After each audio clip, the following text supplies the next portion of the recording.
Hello. हमारा आज का टॉपिक है बायोडाइवर्सिटी हॉटस्पॉट। बायोडाइवर्सिटी हॉटस्पॉट पढ़ने से पहले हमारा ये जानना बहुत ज़रूरी है कि बायोडाइवर्सिटी का मतलब क्या है। जैसे कि हम जानते हैं कि बायो का मतलब है लिविंग ऑर्गेनिजम्स, और डाइवर्सिटी का मतलब होता है वेराइटी। सो बायोडाइवर्सिटी का मतलब है variety of living organism present. अलग अलग तरह के लिविंग ऑर्गेनिज्म जो हमारे आसपास प्रेजेंट होते हैं उसे हम बायोडाइवर्सिटी कहते हैं। सो बायोडाइवर्सिटी हॉटस्पॉट क्या चीज़ है?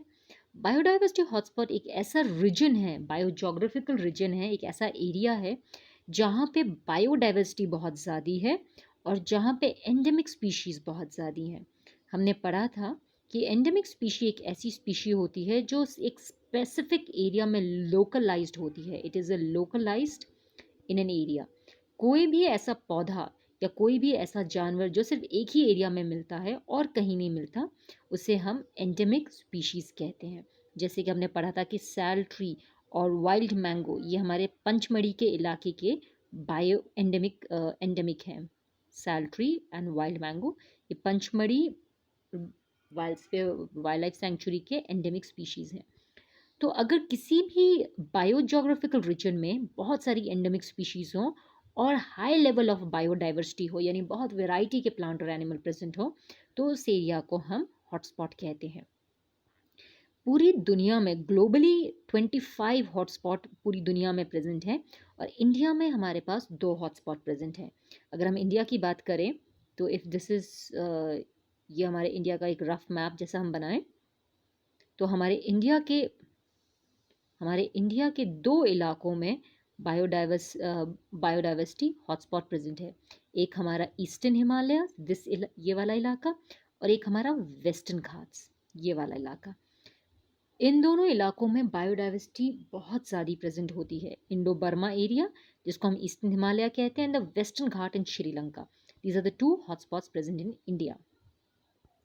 नाउ जैसे कि हम डिस्कस कर रहे थे इंडिया के बायोडाइवर्सिटी हॉटस्पॉट के बारे में, वेस्टर्न घाट्स जिन्हें हम सह्याद्री माउंटेन्स भी कहते हैं, वहाँ पे बहुत सारे फ्लोरा एंड फौना की वैरायटी है, बहुत सारे तरह के पौधे और बहुत सी तरह के जानवर हैं, और अबाउट 325 ग्लोबली थ्रेटन स्पीशीज़ हैं, ऐसी स्पीशीज़ जिनकी पॉपुलेशन काफ़ी कम है और जो एक्सटिंक्ट होने की या इंडेंजर होने के खतरे में है, जैसे कि पर्पल फ्लॉग और ब्लैक लेपर्ड। एंडेमिक स्पीशीज़ भी वेस्टर्न घाट्स में बहुत सारी प्रेजेंट है। उसके अलावा हमारे पास ईस्टर्न हिमालय आता है।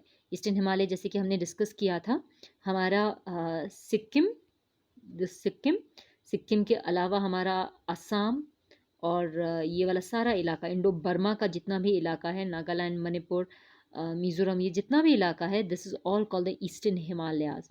इसमें बहुत सारे अलग अलग तरह के बड़े बड़े बर्ड्स और बड़े बड़े mammals, animals, vultures, tiger, elephant, rhinoceros और वाइल्ड वाटर बफेलोज प्रेजेंट होते हैं।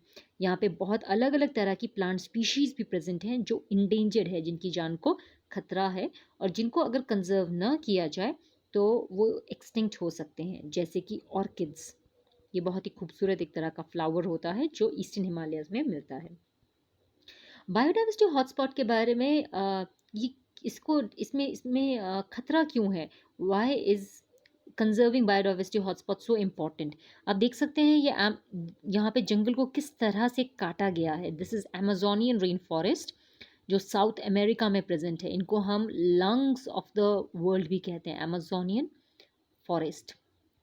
ये साउथ अमेरिका में प्रेजेंट है और इनको लंग्स ऑफ द वर्ल्ड कहते हैं क्योंकि ये इतना ऑक्सीजन प्रोड्यूस करते हैं। हम जानते हैं कि पौधे ऑक्सीजन प्रोड्यूस करते हैं by the process of photosynthesis, और पौधे कार्बन डाइऑक्साइड एब्जॉर्ब करते हैं, जिसकी वजह से हमारी धरती का टेम्परेचर मेंटेन रहता है। तो इसीलिए इन फॉरेस्ट को लंग्स भी कहा जाता है, लंग्स ऑफ द वर्ल्ड। लेकिन बहुत सारे कारणों की वजह से यहाँ के जंगलों को काटा जा रहा है। इस प्रोसेस को डिफॉरेस्टेशन कहते हैं। So cutting of trees is known as deforestation. अक्सर पेड़ों को क्यों काटा जाता है? घर बनाने के लिए। Clearing land to build house, so this is a first one.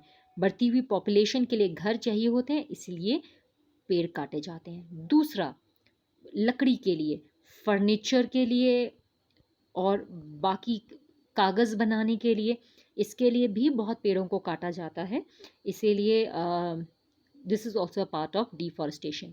Agriculture, खेती बाड़ी करने के लिए जो ज़मीन चाहिए होती है उसके लिए भी जंगलों को काट दिया जाता है, और जो ज़मीन वहाँ पे बन मिलती है उसको खेती बाड़ी करने के लिए, या वहाँ पे जानवरों, वहाँ पे घास उगाई जाती है ताकि आप वहाँ पे